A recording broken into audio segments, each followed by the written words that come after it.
बिस्मिल्लाहिर्रहमानिर्रहीम, अस्सलाम वालेकुम। आज हम करेंगे चैप्टर नंबर 20 के न्यूमेरिकल्स।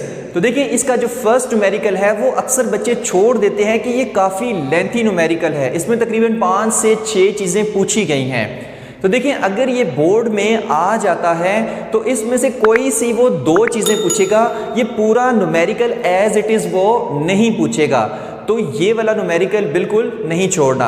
इस पूरे को मैंने पहले से ही बोर्ड पे कर लिया है, क्योंकि ये सारी चीज़ें हम पूरे कॉन्सेप्ट के साथ टॉपिक में सारी डिस्कस करके आ चुके हैं, और इसलिए भी ताकि टाइम की बचत हो सके। तो देखते हैं कि हमारा फर्स्ट न्यूमेरिकल हमसे क्या फरमाता है। A hydrogen atom is in its ground state using Bohr's theory calculate the radius of the orbit, the linear momentum of the electron, the angular momentum of the electron, the kinetic energy, the potential energy and the total energy। तो सबसे पहले देखते हैं कि इस numerical में कहा क्या गया है। इसमें कहता है कि हाइड्रोजन एटम जो है वो अपने ग्राउंड स्टेट में मौजूद है। ग्राउंड स्टेट से मुराद कि उसमें जो इलेक्ट्रॉन, एक ही इलेक्ट्रॉन होता है, जो इलेक्ट्रॉन रिवॉल्व कर रहा है वो फर्स्ट ऑर्बिट में रिवॉल्व कर रहा है, यानी कि n इज इक्वल टू 1 है, ये n इज इक्वल टू 2 है। तो कहाँ पर वो रिवॉल्व कर रहा है? n इज इक्वल टू 1 में, यानी फर्स्ट ऑर्बिट में। इसलिए हम कहते हैं कि hydrogen in its ground state. अब पूछा क्या गया है कि अगर वो फर्स्ट ऑर्बिट में मूव कर रहा है तो इसका रेडियस कितना है। ठीक है, रेडियस हमसे पूछा गया है। इसका लीनियर मोमेंटम कितना है इलेक्ट्रॉन का, इस इलेक्ट्रॉन का एंगुलर मोमेंटम कितना है, इसकी काइनेटिक एनर्जी कितनी है, और अगर ये फर्स्ट ऑर्बिट में रिवॉल्व कर रहा है इलेक्ट्रॉन तो इसकी पोटेंशियल एनर्जी कितनी है, और इसकी टोटल एनर्जी कितनी है। तो ये तकरीबन 1 2 3 4 तकरीबन 6 चीज़ें हमसे पूछी गई हैं। तो 1 बाय 1 इनको डिस्कस करते हैं। देखिए, सबसे पहले देखते हैं R1 के रेडियस ऑफ फर्स्ट ऑर्बिट कितना है। वैसे तो ये हम टॉपिक पे भी निकाल के आ चुके हैं। तो देखिए, वहां पर हमने एक फार्मूला ड्राइव किया था, general formula Rn is equal to N square H square over 4 pi square M K E का स्केयर। ठीक है, ये फार्मूला आपने याद करना है। तो इस फार्मूले के जरिए से हम किसी भी ऑर्बिट का, हाइड्रोजन एटम में किसी भी ऑर्बिट का रेडियस आसानी से निकाल सकते हैं। तो अगर फर्स्ट का निकाल रहे हैं n की जगह 1 रखते हैं, सेकंड का निकाल रहे हैं तो n की जगह 2 रखते हैं। तो हम फर्स्ट का निकाल रहे हैं तो n की जगह मैं क्या रखूंगा? 1 रख दूंगा। ठीक है, R1। अब n की जगह क्या पुट करेंगे? 1 पुट करेंगे। क्यों? हम पहले ऑर्बिट का रेडियस निकाल रहे हैं। h की जगह, h क्योंकि प्लैंक्स कांस्टेंट है तो उसकी वैल्यू पुट कर दें। 6.63 इंटू 10 टू रेज़ पावर -34 का स्केयर आ जाएगा, और 4 पाई स्केयर, पाई की जगह 3.14 पुट करें, उसका स्केयर कर दें। m यहाँ पर मैस ऑफ इलेक्ट्रॉन पुट करना है, तो 9.1 इंटू 10 टू रेज़ पावर -31 आ जाएगा। k की जगह हमने 9 into 10 to raise power 9 put करना है। ठीक है, कूलम्स लॉ में हम पढ़ के आ चुके हैं k की वैल्यू। उसके बाद E charge on an electron 1.6 into 10 to raise power -19 का स्केयर। तो इस तरह से सारी वैल्यूज क्या करनी है, इसमें पुट कर देनी है, क्योंकि डाटा में हमें सिर्फ एक वैल्यू दी हुई है, वो कौन सी है? n इज इक्वल टू 1 वाली। ठीक है, तो ये सारी वैल्यूज आपको जुबानी याद होनी चाहिए। जब हम इसको सॉल्व करेंगे तो जो हमारे पास आंसर आता है वो 5.3 into 10 to raise power -11 metre, यानी कि 0.053 नैनोमीटर हमारे पास आंसर आता है। तो ये हमारे पास फर्स्ट ऑर्बिट का रेडियस है जो उससे हमसे पूछा हुआ था। नेक्स्ट उसने क्या पूछा है? लीनियर मोमेंटम, कि लीनियर मोमेंटम इसका कितना है, क्योंकि इसके बाद टेंजेंशियल वेलोसिटी भी होगी। तो लीनियर मोमेंटम का फार्मूला क्या होता है? P is equal to M V. P से हम लीनियर मोमेंटम को शो करते हैं, और m इंटू वी इसका फार्मूला हो गया। ठीक है, तो यहाँ पर देखिए, मैस ऑफ इलेक्ट्रॉन वो तो हमें पता है, लेकिन वेलोसिटी ऑफ इलेक्ट्रॉन हमें नहीं पता। तो सबसे पहले हम वेलोसिटी ऑफ इलेक्ट्रॉन फाइंड करेंगे, फिर इसको हम इसमें पुट कर देंगे तो हमारे पास लीनियर मोमेंटम की वैल्यू निकल आएगी। तो we have to find velocity of electron in first orbit है। यहां पर देखिए, वेलोसिटी ऑफ इलेक्ट्रॉन फाइंड करने के लिए कौन सा फार्मूला था हाइड्रोजन एटम में? Vn इज इक्वल टू 2 पाई के ई का स्केयर ओवर NH। ठीक है, nth ऑर्बिट में अगर हमें वेलोसिटी फाइंड करनी है तो हमें किस ऑर्बिट में वेलोसिटी को फाइंड करना है? फर्स्ट ऑर्बिट में। तो यहां पर इस फार्मूले में जहां जहां n है वहां 1 पुट कर दें। n है तो V1, n है यहाँ पर तो यहाँ पर 1 पुट कर देंगे। ठीक है, अब देखते हैं कि वेलोसिटी कितनी है पहले ऑर्बिट में इलेक्ट्रॉन की। तो पाई की जगह 3.14, k की जगह 9 into 10 to raise power 9, e की जगह 1.6 इंटू 10 टू रेज़ पावर -19 का स्केयर, h की जगह 6.63 into 10 to raise power -34, h Planck's constant उसकी वैल्यू पुट कर दी है। तो इससे जो वेलोसिटी निकली है फर्स्ट ऑर्बिट में इलेक्ट्रॉन की वो कितनी है 2.19 into 10 to raise power 6 metre पर सेकेंड, यानी इतनी वेलोसिटी होती है फर्स्ट ऑर्बिट में इलेक्ट्रॉन की। तो इसको अगर इक्वेशन 2 का नाम दें, इसको इक्वेशन 1 का नाम दें, तो पुट इक्वेशन 2 इन इक्वेशन 1, मतलब इस वेलोसिटी की वैल्यू यहाँ पर पुट कर दें तो लीनियर मोमेंटम की वैल्यू निकल आएगी जो उसने हमसे पूछी हुई है। तो P is equal to 9.1 into 10 to raise power minus 31 mass of electron put किया, वेलोसिटी हमने कितनी अभी निकाली है 2.19 into 10 to raise power 6 metre पर सेकेंड। तो जब आप इसको सॉल्व करेंगे तो 1.98 into 10 to raise power minus 34 kilogram metre पर सेकेंड आ जाएगा। तो ये हमारे पास लीनियर मोमेंटम की वैल्यू होगी। आगे इसका सी पार्ट है एंगुलर मोमेंटम, उसने पूछा हुआ है जिसको हम एल से शो करते हैं। तो एंगुलर मोमेंटम का फार्मूला क्या होता है, L is equal to M V R. तो यहाँ पर हमने बोहर के सेकंड पोस्टुलेट में पढ़ के आ चुके हैं कि M V R is equal to N H over 2 pi होता है। तो यहाँ पर एम वी आर की जगह एल पुट कर दें तो L is equal to N H over 2 pi. तो इस फार्मूले के जरिए से हम एंगुलर मोमेंटम आराम से निकाल सकते हैं। किस तरह से, एन की जगह पुट करना है 1, क्योंकि फर्स्ट ऑर्बिट की बात हो रही है, hydrogen atom is in its ground state. H की जगह 6.63 into 10 to raise power minus 34, 2 उसी तरह, पाई की जगह 3.14।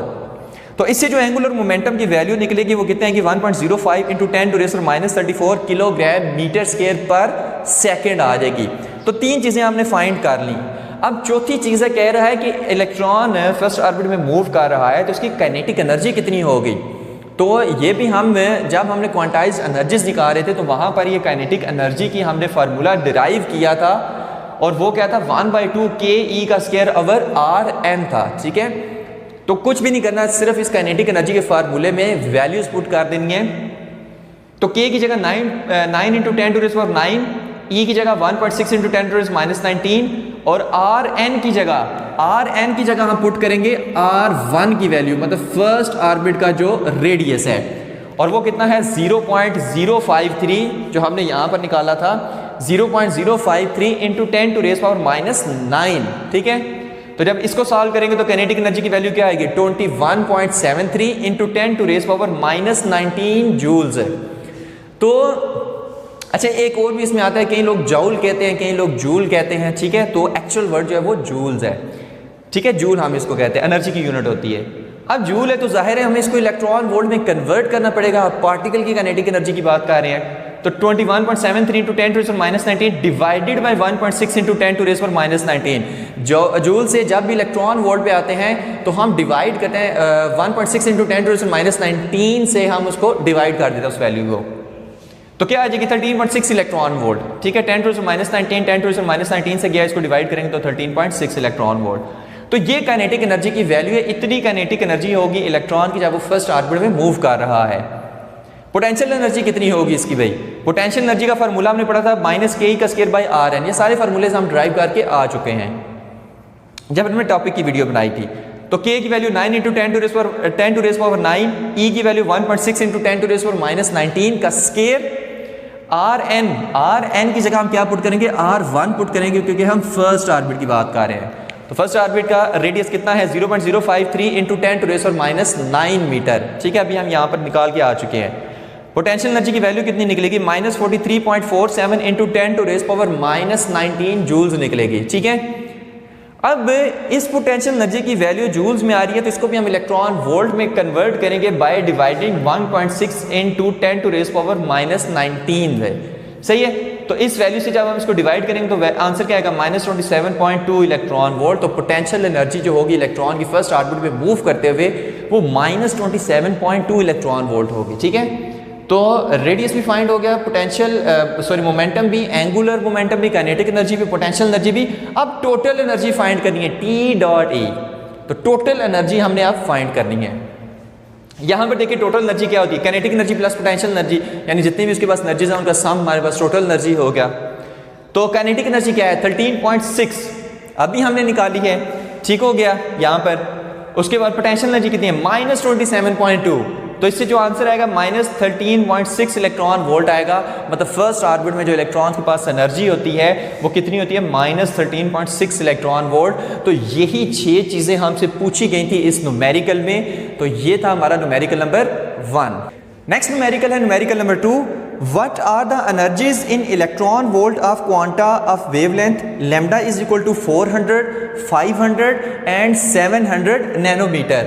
अच्छा, इस क्वेश्चन में कहा गया है कि एक क्वांटा है, क्वांटा सबसे पहले आपको पता होना चाहिए, क्वांटा पैकेट ऑफ एनर्जी को कहते हैं, जिसका दूसरा नाम फोटोन भी है। तो हम कहते हैं एक क्वांटा है जिसकी वेवलेंथ 400 नैनोमीटर है, बताएं उसकी एनर्जी कितनी है। एक और क्वांटा है जिसकी वेवलेंथ 500 नैनोमीटर है, बताएं उसकी एनर्जी कितनी है। कोई और क्वांटा है उसकी जो वेवलेंथ है वो 700 नैनोमीटर है, बताएं उसकी एनर्जी कितनी है। यानी कि हमसे इन तीन वेवलेंथ वाले डिफरेंट क्वांटास की एनर्जी का पूछा गया है। यानी हमने फाइंड क्या करना है, E1, E2 और E3। तो सबसे पहले फाइंड करते हैं कि अगर किसी क्वांटा की वेवलेंथ 400 नैनोमीटर हो, यानी 400 इंटू 10⁻⁹ मीटर, तो उसकी एनर्जी यानी E1 कितनी होगी। ठीक है, तो एक ही इसमें मेथड है, वही बाकी दूसरे दो में भी लग जाएगा। तो एनर्जी जो हम फोटोन की एनर्जी फाइंड करते हैं वो किस फार्मूले से करते हैं, E is equal to HF, और F क्या होता है, C बाय लैम्डा। तो यहां से फिर हम इसको लिख सकते हैं HC बाय लैम्डा। और हम बात किसकी कर रहे हैं, lambda is equal to 400 nanometre, lambda 1 का इसको नाम दिया, लिहाजा इसको भी लैम्डा 1 का नाम दे लेंगे। तो बस इसमें वैल्यूज पुट कर देनी है तो आंसर आ जाएगा। ठीक है, और वैल्यूज किस तरह से पुट करनी है, E1 is equal to HC by lambda 1। ठीक है, इस फार्मूले में तो E1 is equal to 6.63 into 10⁻⁻34, और C की वैल्यू कितनी है, 3 इंटू 10⁸। ठीक है, स्पीड ऑफ लाइट और ये प्लैंक्स कांस्टेंट H। लैम्डा कितना है, 400 नैनोमीटर, यानी 400 इंटू 10⁻⁹ आ जाएगा। ठीक है, तो जब हम इसको सॉल्व करेंगे, ठीक है, कैलकुलेटर से इसको सॉल्व कर लेना है। जब हम इसको सॉल्व करेंगे तो जो हमारे पास आंसर आता है वो कितना आता है, 4.9 इंटू 10⁻⁻⁻19 जूल्स आता है आंसर। तो आंसर जूल्स में आ रहा है, लेकिन उसने क्वेश्चन में कहा है कि मुझे आंसर इलेक्ट्रॉन वोल्ट में चाहिए। तो जूल को इलेक्ट्रॉन वोल्ट में कैसे कन्वर्ट करते हैं, डिवाइडिंग बाय 1.6 इंटू 10⁻⁻19 है। मतलब अगर वैल्यू जूल्स में आ रही है तो अगर उसको मैं डिवाइड कर दूं 1.6 इंटू 10⁻⁻19 से, तो हमारे पास वैल्यू इलेक्ट्रॉन वोल्ट में कन्वर्ट हो जाएगी। ठीक हो गया जी। तो जब हम इसको डिवाइड करेंगे तो आंसर क्या आएगा, 3.06 इलेक्ट्रॉन वोल्ट है।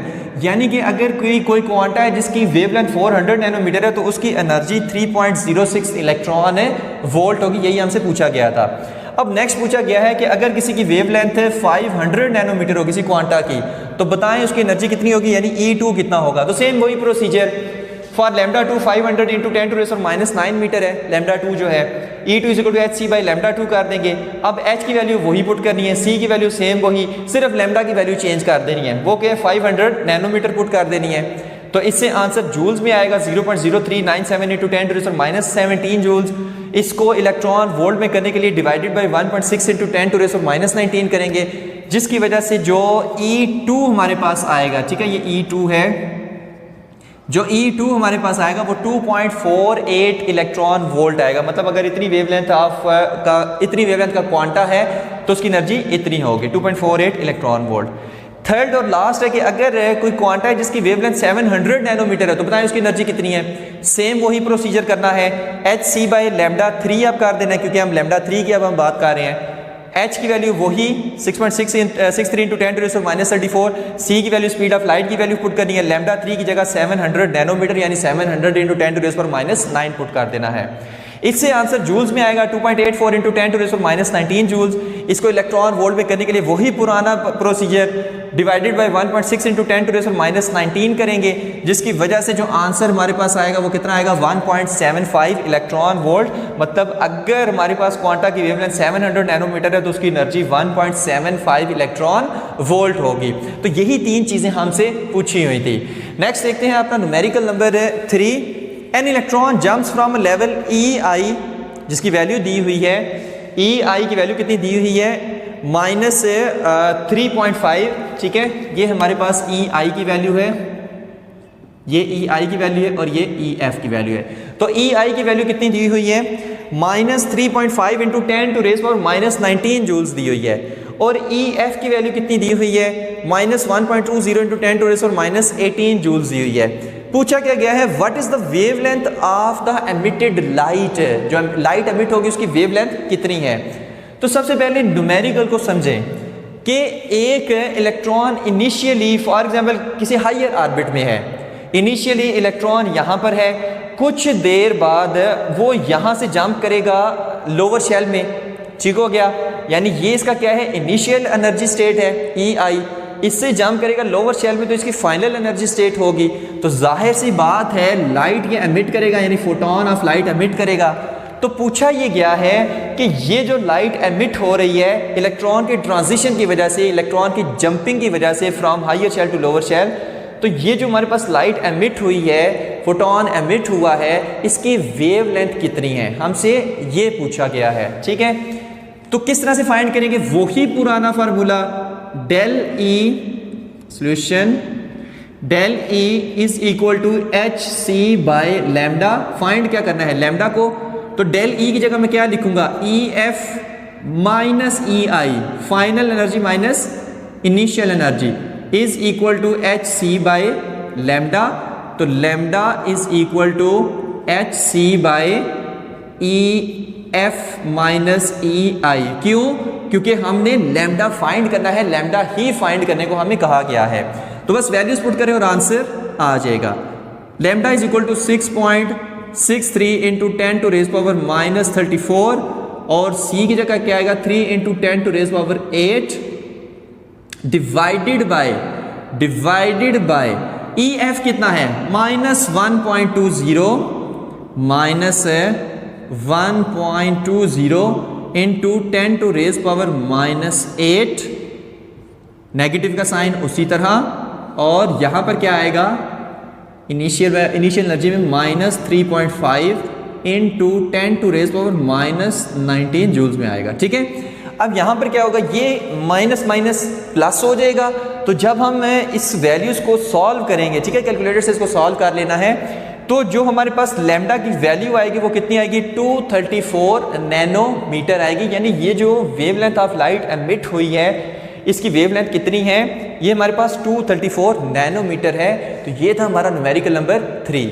नेक्स्ट न्यूमेरिकल है numerical number 4, find the wavelength of the spectral line corresponding to the transition in hydrogen from n is equal to 6 state to n is equal to 3 state है कि यानी कि अगर hydrogen atom में electron 6 orbit से 3rd orbit में jump करता है तो जो स्पेक्ट्रल लाइन एमिट होती है, मतलब जो रेडिएशन एमिट होती है, उनकी वेवलेंथ कितनी है, तो वो चीज़ हम देखते हैं। देखिए क्वेश्चन में क्या कहा गया है, कहता है कि अगर हमारे पास फॉर एग्जांपल ये बहुत सारे ऑर्बिट्स हैं, ठीक है, हाइड्रोजन एटम में, ये क्या है n इज इक्वल टू 1 है, ये 2 है, ये 3 है, ये 4 है, ये 5 है, ये 6 है, ये 7 है और ये 8 है। तो कह रहा है कि अगर ट्रांजिशन हो, मतलब इलेक्ट्रॉन की ट्रांजिशन हो, कहाँ से, 6 से 3 के अंदर वो जंप करे, तो जाहिर सी बात है स्पेक्ट्रल लाइन यानी रेडिएशन एमिट होंगी। तो कहते हैं इन रेडिएशन की वेवलेंथ कितनी है, ये हमसे पूछा गया है। ठीक है, तो वो चीज़ देखते हैं। देखिए हम रेडबर्ग का फार्मूला पढ़ के आ चुके हैं और वो फार्मूला क्या था, फर्स्ट टॉपिक में ही आता है 1/λ इज इक्वल टू RH और 1/p² माइनस 1/n²। ठीक है, तो इस फार्मूले के जरिए से हम निकालेंगे। देखिए जहाँ से जंप हो रहा होता है, मतलब हायर शेल जहाँ से जंप हो रहा होता है, वो हम n की वैल्यू लेते हैं, तो n इज इक्वल टू 6 है, और लोअर शेल के जिस के अंदर जंप हो रहा होता है वो हम p उसको कंसीडर करते हैं। तो p की वैल्यू कितनी है, 3 है, क्योंकि 6 से 3 में जंप हो रहा है, तो p इज इक्वल टू 3 हम लेंगे, n इज इक्वल टू 6, और ये रेडबर्ग कांस्टेंट की वैल्यू है 1.0974 इंटू 10 टू रेज़ पावर 7 पर मीटर। ठीक है, ये वैल्यू आपने याद करनी है, लैम्डा हमने फाइंड करना है। तो वैल्यूज पुट करते हैं, 1/λ is equal to 1.0974 into 10 to raise power 7, और यहाँ पर क्या आ जाएगा, सही है, रेडबर्ग कांस्टेंट की वैल्यू पुट की है जस्ट 1/3 3 का स्क्वायर क्योंकि p की वैल्यू 3 है, n की वैल्यू 6 है क्योंकि 6 से 3 में जंप हो रहा है, माइनस 1 ओवर n की जगह हम रखेंगे 6 का होल स्क्वायर आ जाएगा। ठीक है, तो इससे जो हमारे पास आंसर आएगा वो देखते हैं क्या आएगा। 1 over lambda is equal to 1.0974 into 10 to raise power 7 और यहाँ पर क्या आएगा 1 ओवर 9, 3 3 9 माइनस 1 ओवर 36 आ जाएगा, 6 6 36 होता है। तो 1 over lambda is equal to 1.0974 into 10 to raise power 7। तो यहाँ पर जब हम एलसीएम लेंगे तो आंसर क्या आएगा 36 नीचे आ जाएगा, 9 4 36, तो 4 माइनस 1 आ जाएगा। ठीक है, calculation just calculation 1 over lambda is equal to फिर से वही कहानी 1.0974 इंटू 10 टू रेज पावर 7। यहाँ पर क्या आ जाएगा 3 ओवर 36 आ जाएगा। ठीक है, तो 1 ओवर लैम्डा है तो हमने क्या करना है लैम्डा निकालना है। तो जब लैम्डा निकालेंगे तो यहाँ पर लैम्डा ये वैल्यू उल्ट हो जाएगी, तो 36 ऊपर आ जाएगा, नीचे आ जाएगा 1.0974 into 10 to raise power 7 into 3 आ जाएगा। ठीक हो गया जी। तो लैम्डा की वैल्यू हमारे पास कितनी निकलेगी यहाँ से, लैम्डा की जो हमारे पास वैल्यू इसमें आ रही है वो 1093 नैनोमीटर है, 1093 नैनोमीटर। ठीक है, मतलब ये जो स्पेक्ट्रल लाइन, ये जो रेडिएशन एमिट हो रही है इसकी वेवलेंथ कितनी होगी 1093 नैनोमीटर तक होगी। तो ये था हमारा न्यूमेरिकल नंबर 4, ये था हमारा न्यूमेरिकल नंबर 4। अब हम देखते हैं कि न्यूमेरिकल नंबर 5 हमसे क्या इरशाद फरमा रहा है। Compute the shortest wavelength radiation in the Balmer series, what value of n must be used. कि अगर हम बाल्मर सीरीज की बात कर रहे हैं तो शॉर्टेस्ट वेवलेंथ जो इसमें से निकलती है वो हमने कैलकुलेट करनी है। तो पूछ रहा है कि उसमें फिर n की हम कौन सी वैल्यू यूज़ करेंगे। तो बाल्मर सीरीज का सबसे पहले देख लेते हैं कि अगर हमारे पास हाइड्रोजन एटम में ये बहुत से ऑर्बिट्स हैं, ये बहुत से ऑर्बिट्स हैं, ये n इज इक्वल टू 1 है, ये 2 है, ये 3 है, ये 4 है, ये 5 है। ठीक है, तो अगर किसी भी हायर शेल में से सेकंड शेल में जंप होता है तो जो स्पेक्ट्रल लाइंस निकलती है, जो स्पेक्ट्रल सीरीज निकलती है उसको हम कहते हैं बाल्मर सीरीज। ठीक है, जो ऐसे रेडिएशन निकलेंगी ना डिफरेंट वेवलेंथ की, ठीक है, तो वो जो डिफरेंट वेवलेंथ की रेडिएशन की एक सीरीज होगी उसको हम बाल्मर सीरीज कहते हैं। तो हमसे कहा क्या गया है, हमें कहता है कि जो शॉर्टेस्ट वेवलेंथ वाली रेडिएशन निकलेगी वो आपने कैलकुलेट करनी है कि उनकी वेवलेंथ कितनी होगी और उसके लिए हम n की कौन सी वैल्यू यूज़ करेंगे। तो देखिए याद रखें कि जितनी ज़्यादा एनर्जी होती है उतनी कम वेवलेंथ होती है। मतलब किसी भी रेडिएशन की जितनी ज़्यादा एनर्जी होगी उसकी वेवलेंथ उतनी ज़्यादा कम होगी। तो आप मुझे बताएं कि 3 से 2 में जंप होगा तो ज़्यादा एनर्जी होगी, 4 से 2 में होगा तो ज़्यादा एनर्जी होगी, 5 से 2 में होगा तो ज़्यादा एनर्जी होगी। तो देखिए 3 से 2 में होगा तो ज़्यादा एनर्जी, 4 से 2 में होगा तो और ज़्यादा एनर्जी की रेडिएशन एमिट होंगी, 5 से 2 में होगा तो और ज़्यादा एनर्जी की रेडिएशन एमिट होंगी और कम वेवलेंथ की। लेकिन अगर इन्फिनिटी, ये बहुत से इस बीच में ऑर्बिट है, इन्फिनिटी से अगर जंप हो सेकंड ऑर्बिट में, ठीक है, इन्फिनिटी से मतलब जहां पर न्यूक्लियर फोर्स एक्ट नहीं करती वहां से अगर कोई इलेक्ट्रॉन फर्स्ट ऑर्बिट में जंप करता है तो जो रेडिएशन एमिट होंगी उनकी वेवलेंथ सबसे कम होगी। यानी कि अगर हमारे पास इन्फिनिटी से n इक्वल टू इन्फिनिटी हम लेंगे, इन्फिनिटी से कोई जंप करता है सेकंड ऑर्बिट में तो जो हमारे पास रेडिएशन एमिट होंगी उनकी वेवलेंथ सबसे शॉर्ट होगी। क्यों? क्योंकि उनकी एनर्जी सबसे ज़्यादा होगी। ठीक हो गया जी।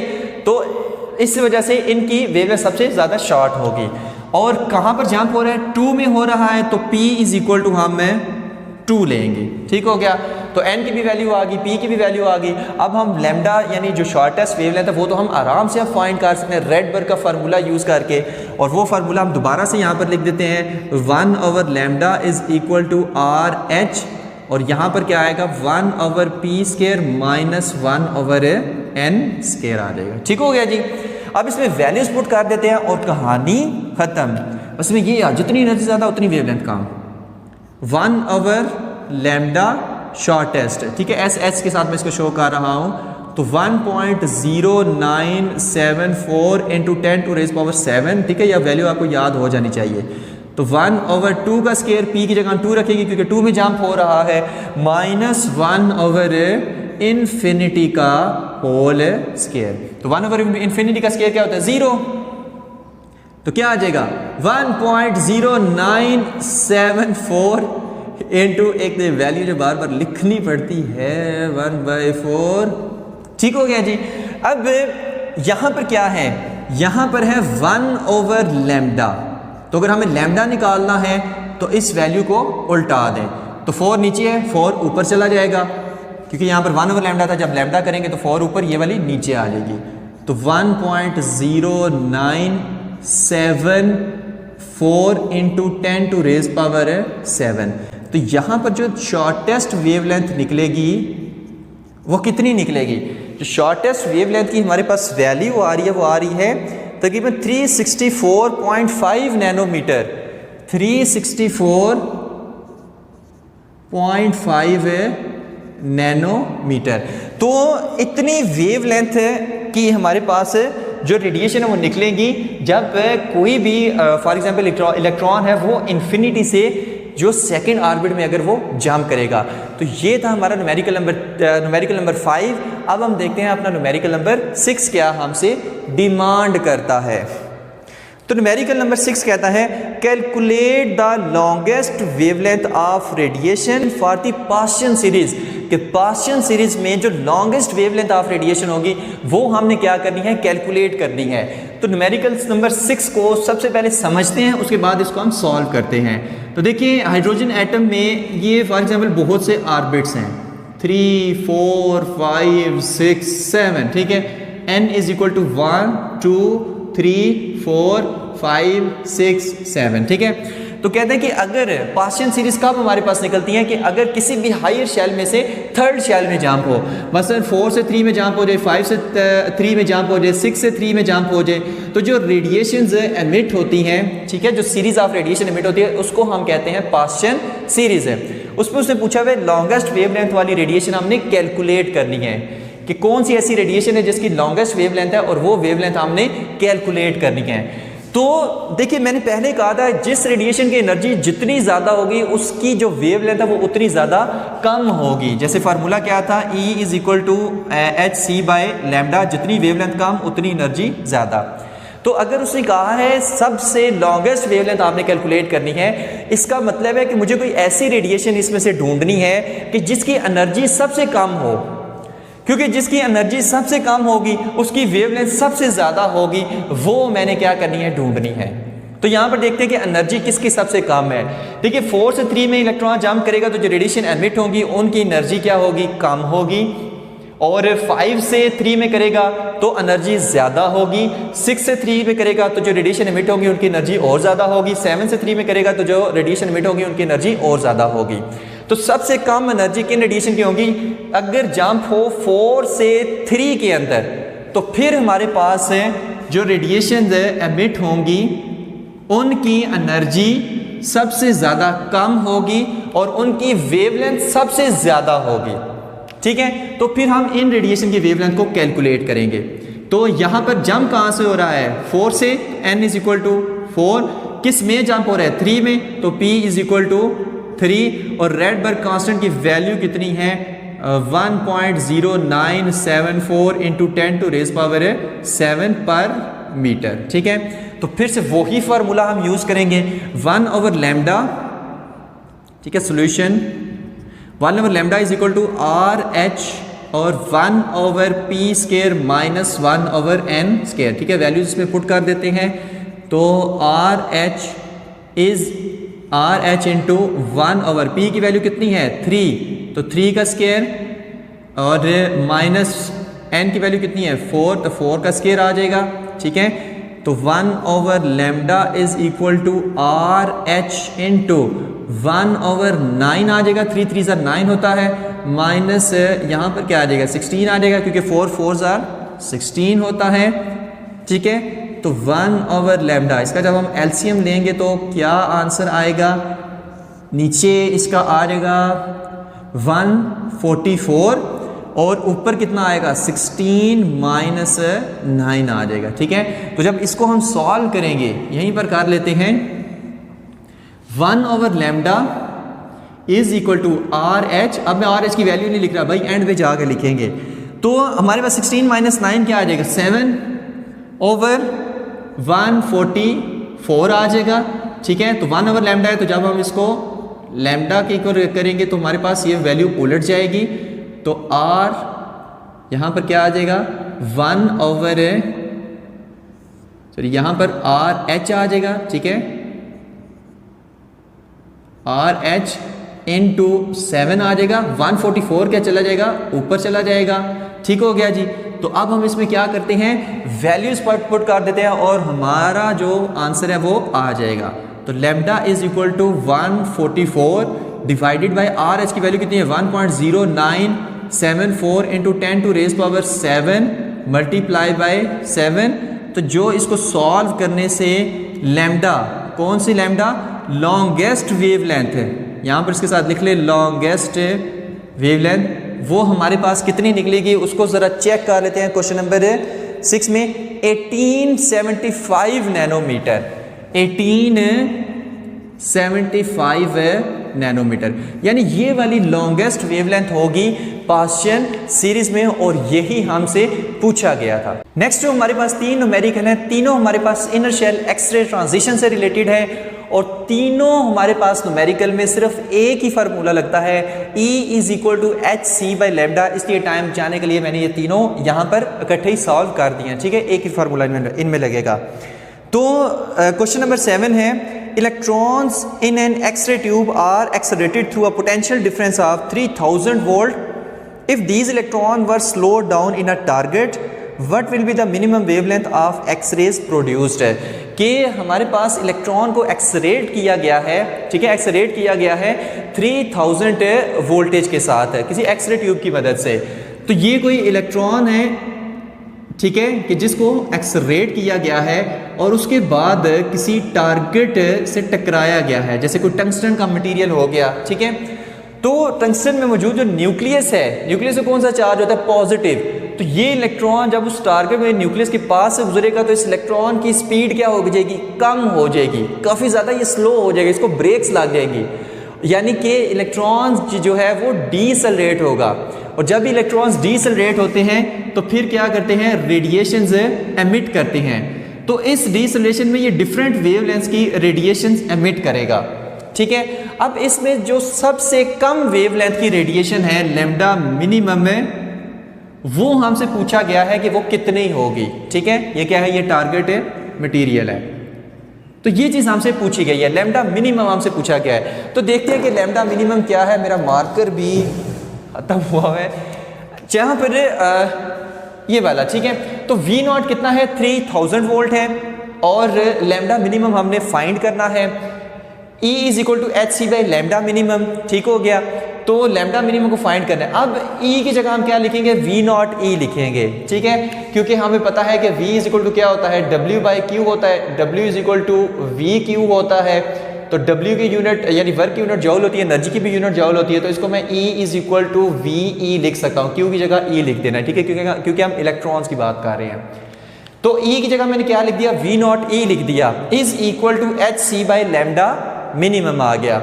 अब कुछ भी नहीं करना, सिंपल इसमें वैल्यूज पुट कर देनी है। H की वैल्यू कितनी है, प्लैंक्स कांस्टेंट है 6.63 इंटू 10 टू माइनस 34, C की value 3 into 10 to raise power 8। अब तो ये ज़बानी आपको याद होनी चाहिए, काफ़ी न्यूमेरिकल्स में हम यूज़ कर चुके हैं, चैप्टर नंबर 19 के भी और चैप्टर नंबर 20 के भी। तो V0 कितना है 3000 जो हमें गिवन है, E कितना है 1.6 इंटू 10 टू रेज़ माइनस 19। तो जब इसको सॉल्व करेंगे तो जो वेवलेंथ की वैल्यू आएगी वो 4.14 into 10 to raise minus 10 metre आएगी, यानी ये लैम्डा मिनिमम उसमें से निकलेगा। तो नेक्स्ट हमारे पास न्यूमेरिकल है, न्यूमेरिकल नंबर 8।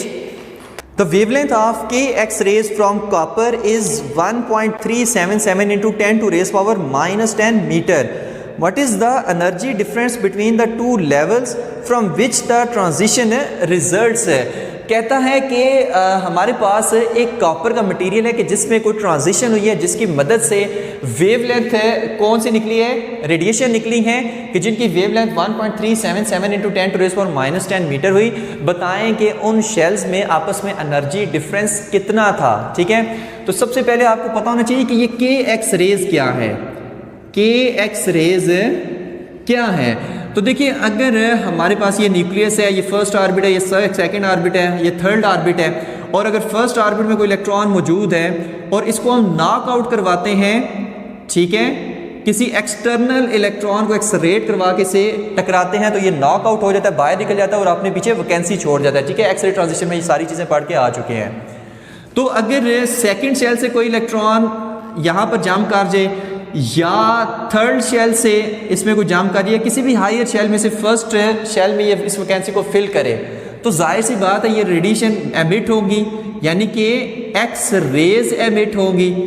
तो इन एक्स रेज को हम कहेंगे के एक्स रेज, इनको हम कहेंगे के एक्स रेज। और क्यों के एक्स रेज कहेंगे? क्योंकि यहाँ पर जो ट्रांजिशन हो रही है वो के शेल में हो रही है। ये हमारे पास कौन सा शेल है? के शेल है, ये एल शेल है, ये एम शेल है, और वैकेंसी किस में क्रिएट हुई है? के शेल में। तो इस वजह से इसमें सारी जंपिंग की वजह से ये एक्स रेज एमिट हो रही हैं। ठीक है, तो इस वजह से हम इसको कहेंगे के एक्स रेज, क्योंकि के शेल में जंपिंग की वजह से ये रेडिएशन एमिट हो रही है, इस वजह से हम इसको के एक्स रेज कहेंगे। तो उसकी वजह से उसने कोई वेवलेंथ ऑफ रेडिएशन दी हुई है कि 1.377 into 10 to the minus 10 metre है। तो बताएं कि जिन एनर्जी लेवल से, जिन एनर्जी लेवल्स में इलेक्ट्रॉन की ट्रांजिशन की वजह से ये हमारे पास वेवलेंथ ऑफ रेडिएशन निकली है, उन एनर्जी लेवल्स का डिफरेंस कितना था, तो वो चीज़ मालूम करते हैं। तो डेल्टा ई हमने क्या करना है? फाइंड करना है। तो delta E is equal to H C by lambda कहेंगे। तो h की जगह फिर से वही वैल्यू उसकी 6.63 इंटू 10 टू माइनस 34, c की जगह 3 इंटू 10 टू रेज पावर 8, और लैम्डा की जगह 1.377 into 10 to raise power minus 10। तो इससे जो आंसर आएगा 14.44 इंटू 10 टू माइनस 16 जूल्स आएगा। इसको फिर हमने इलेक्ट्रॉन वोल्ट में कन्वर्ट करना है। तो इलेक्ट्रॉन वोल्ट में कन्वर्ट करने के लिए 1.6 इंटू 10 टू माइनस 19 से डिवाइड करेंगे, तो हमारे पास जो आंसर आएगा 9.03 किलो इलेक्ट्रॉन वोल्ट, यानी कि इतना एनर्जी का डिफरेंस है। फॉर एग्जांपल यहाँ से कोई इलेक्ट्रॉन, फॉर एग्जांपल ये कोई हायर शेल है, इससे इलेक्ट्रॉन फर्स्ट में जंप किया है, तो हमारे पास ये जो रेडिएशन एमिट हुई हैं उनकी wavelength for example 1.377 into 10 to minus 10 metre थी। तो बताएं कि भाई ये जो एनर्जी लेवल्स हैं इनमें डिफरेंस कितना है। तो ये वाला डिफरेंस हमने क्या किया है? फाइंड किया है। तो ये था हमारा न्यूमेरिकल नंबर 8। अब हम करते हैं numerical number 9। A tungsten target is struck by electron that have been accelerated from rest through 40 kilovolt potential difference. Find the shortest wavelength of the Bremsstrahlung radiation emitted. Bremsstrahlung radiation क्या होती है कि जब भी कोई हमारे पास इलेक्ट्रॉन्स, हाईली एक्सेलरेटेड इलेक्ट्रॉन्स जो होते हैं वो किसी टारगेट मटेरियल से टकराते हैं, तो उस टारगेट मटेरियल में जब वो न्यूक्लियस के पास से गुजरते हैं तो वो इलेक्ट्रॉन थोड़े स्लो डाउन हो जाते हैं, यानी डीसेलेरेट हो जाते हैं। तो डीसेलेरेट होने की वजह से डिफरेंट वेवलेंथ की एक्स रेज एमिट करते हैं। तो उन जो हमारे पास डिफरेंट वेवलेंथ की एक्स रेज हैं उसमें वो कहता है जो सबसे कम वेवलेंथ की एक्स रेज हैं, ठीक है, जो सबसे कम वेवलेंथ की रेडिएशंस हैं वो आपने फाइंड करनी है। ठीक है, यानी सेम यही वाला कॉन्सेप्ट है। ठीक है, इनको हम ब्रेमस्ट्रॉन्ग रेडिएशन कहते हैं। तो एक्स रे ट्रांजिशन वाला लेक्चर लाजमी देखना है। तो कितने पोटेंशियल से हमने किसी इलेक्ट्रॉन को एक्सरेट करके टारगेट पे मारा है? 40 किलो वोल्ट, यानी 40,000 वोल्ट के, और उससे फिर क्या हुई है? रेडिएशंस एमिट हुई हैं। तो लैम्डा मिनिमम जो सबसे कम वेवलेंथ की रेडिएशंस है वो हमने क्या करनी है? फाइंड करनी है। तो E is equal to H C by lambda, फिर से वही फार्मूला हमने लगाना है। E की जगह क्या लिख सकते हैं? V नॉट E लिख सकते हैं, यहाँ पर हम बता के आ चुके हैं। Is equal to H C by lambda. Find क्या करना है? लैम्डा। तो lambda is equal to H C by V naught, E हम लिखेंगे यानी वी ई लिखेंगे। सिर्फ इसमें वैल्यूज पुट कर देनी है, एच की जगह उसकी वैल्यू, सी की जगह उसकी वैल्यू, वी नॉट की जगह 40,000 और ई की जगह 1.6 इंटू 10 टू द माइनस 19। तो जो आंसर आएगा लैम्डा मिनिमम का वो 0.31 into 10 to raise power minus 10 metre आएगा, ठीक है। यानी इतनी वेवलेंथ की जो हमारे पास रेडिएशंस है वो एमिट होंगी अगर हम इतने पोटेंशियल से इतना पोटेंशियल किसी इलेक्ट्रॉन बीम को देकर हम उसको टारगेट पे इंसिडेंट करवाएं तो, ठीक है। तो ये था हमारा न्यूमेरिकल नंबर 9। नेक्स्ट न्यूमेरिकल हमारा न्यूमेरिकल नंबर 10 है, जो कि हमने पहले से सॉल्व कर रखा है ताकि हमारी वीडियो की लेंथ कम से कम बन सके। The orbital electron of a hydrogen atom moves with a speed of 5.456 into 10 to raise power 5 metre पर सेकेंड, ठीक है। एक इलेक्ट्रॉन है जो हाइड्रोजन एटम के अंदर किसी ऑर्बिट में मूव कर रहा है जिसकी वेलोसिटी है 5.456 into 10 to raise power 5 metre पर सेकेंड। तो पूछा क्या गया है, find the value of the quantum number n associated with this electron. आपने n की वैल्यू फाइंड करनी है कि ये किस ऑर्बिट के अंदर मूव कर रहा है। Calculate the radius of this orbit, उस ऑर्बिट का रेडियस कितना है जिसमें इलेक्ट्रॉन मूव कर रहा है जबकि उसकी स्पीड इतनी है। Find the energy of the electron in this orbit, उस ऑर्बिट के अंदर इस इलेक्ट्रॉन की एनर्जी कितनी है। तो ये तीन चीज़ें हमने क्या करनी है, फाइंड करनी है। तो सबसे पहले देखते हैं कि भाई ये इलेक्ट्रॉन हाइड्रोजन एटम के अंदर रिवॉल्व तो कर रहा है लेकिन किस ऑर्बिट में रिवॉल्व कर रहा है। तो वेलोसिटी की वैल्यू दी हुई है तो लिहाजा हम इसी का फार्मूला यूज़ करेंगे, Vn = 2πke²/nh, ठीक है। ये हम टॉपिक्स पे पढ़ के आ चुके हैं सारे फार्मूलेज। तो यहाँ से अगर हमने n को निकालना है तो n को इधर ही रहने दें, सॉरी n को इधर ले जाएं और Vn को उठाकर इसकी जगह पर ले आएं। तो n = 2πke²/Vnh, ठीक है। Vn इसलिए लगाया क्योंकि किसी भी nth ऑर्बिट में हो सकता है, 1 में, 2 में, 3 में, 4 में, किसी में भी। वैल्यूज पुट करें, 2 इसी तरह, पाई की जगह 3.14, k की जगह 9 × 10 to raise power 9, e की जगह 1.6 × 10 to raise power -19 का स्केयर, और v की जगह वेलोसिटी की वैल्यू दी हुई है 5.456 × 10 to raise power 5, और जो हमारे पास h की वैल्यू वो कितनी है 6.63 × 10 to raise power -34 है। तो जब हम इसको सॉल्व करते हैं तो जो आंसर आता है वो n = 4 आता है। यानी कि हमें ये पता चल गया है कि हाइड्रोजन एटम के अंदर इलेक्ट्रॉन जो है वो 4th ऑर्बिट पे रिवॉल्व कर रहा है और उसमें जो उसकी वेलोसिटी है वो कितनी है 5.456 × 10 to raise power 5 मीटर पर सेकेंड है। नेक्स्ट जो उसने चीज़ पूछी हुई है कि जिस ऑर्बिट में मूव कर रहा है, जैसे कि 4th ऑर्बिट में मूव कर रहा है, तो उस ऑर्बिट का रेडियस कितना है। तो रेडियस हम निकालते हैं इस फार्मूले से, n²h²/4π² m/ke का स्क्वायर, ठीक है। ये भी हम रेडियस वाला फार्मूला पढ़ के आ चुके हैं कि रेडियस हम किस फार्मूले से निकालें। तो Rn, n कौन सा 4th ऑर्बिट की हम बात करते हैं तो R4 हम यहाँ पर लिखेंगे, ठीक है। और यहाँ पर n की जगह हम क्या लिखेंगे 4 लिखेंगे क्योंकि हम चौथे ऑर्बिट की बात करें, 4th ऑर्बिट की। तो n की जगह जब 4 लिखेंगे तो 4 का स्क्वायर, h की जगह 6.63 × 10 to -34 का स्क्वायर, 4 पाई का स्क्वायर 3.14 का स्क्वायर, m की जगह mess of electron 9.1 × 10 to -31, k की वैल्यू 9 × 10 to -9, e की वैल्यू 1.6 × 10 to -19 का स्क्वायर आ जाएगा। तो जब हम इसको सॉल्व करेंगे तो आंसर क्या आएगा 0.846 × 10 to -9 मीटर, यानी कि 0.846 नैनोमीटर इसका आंसर आ जाएगा कि 4th ऑर्बिट का रेडियस जिसमें इलेक्ट्रॉन मूव कर रहा है वो कितना है 0.846 नैनोमीटर। तीसरी और आखिरी चीज़ उसने पूछी हुई है कि अगर वो 4th ऑर्बिट में मूव कर रहा है, ये उसका रेडियस है, तो बताएं उस 4th ऑर्बिट में उस इलेक्ट्रॉन की एनर्जी कितनी है जो कि इस वेलोसिटी से मूव कर रहा है। तो एनर्जी फाइंड करने के लिए हम ये वाला फार्मूला यूज़ करेंगे, -13.6 इलेक्ट्रॉन वोल्ट ओवर n का स्क्वायर, ठीक है। ये भी हम डिराइव करके आ चुके हैं। अब डायरेक्ट इसको मैंने किया हुआ है, तो सिंपल कुछ भी नहीं करना, सिंपल इस n की जगह 4 पुट कर देना है, इस n की जगह 4 पुट कर देना है क्योंकि हम चौथे ऑर्बिट की बात कर रहे हैं। तो 4 आ जाएगा, तो 4 का स्क्वायर क्या आ जाएगा 16 आ जाएगा। तो -13.6 डिवाइडेड बाय 16 कितना आंसर आएगा 0.85 इलेक्ट्रॉन वोल्ट, यानी कि 4th ऑर्बिट में जो इलेक्ट्रॉन की एनर्जी होगी वो कितनी होगी 0.85 इलेक्ट्रॉन वोल्ट होगी। और यही तीन चीज़ें उसने हमसे पूछी हुई थी लास्ट न्यूमेरिकल में। तो ये थे हमारे चैप्टर नंबर 20 के न्यूमेरिकल। होप्स हो कि आपको सारा समझ आ गए होंगे। तो यहाँ पर होती है हमारे चैप्टर नंबर 20 की हैप्पी एंडिंग। ठीक हो गया जी, हैप्पी एंडिंग। तो चैप्टर नंबर 20 से रिलेटेड किसी भी टॉपिक की, न्यूमेरिकल की या शॉर्ट क्वेश्चन की आपको वीडियो चाहिए हो तो जस्ट टाइप फिजिक्स का सफ़र ऑन यूट्यूब, प्लेलिस्ट में जाएं और वहाँ से आपको हर वीडियो आसानी से मिल जाएगी। तो थैंक यू वेरी मच। अल्लाह हाफिज़।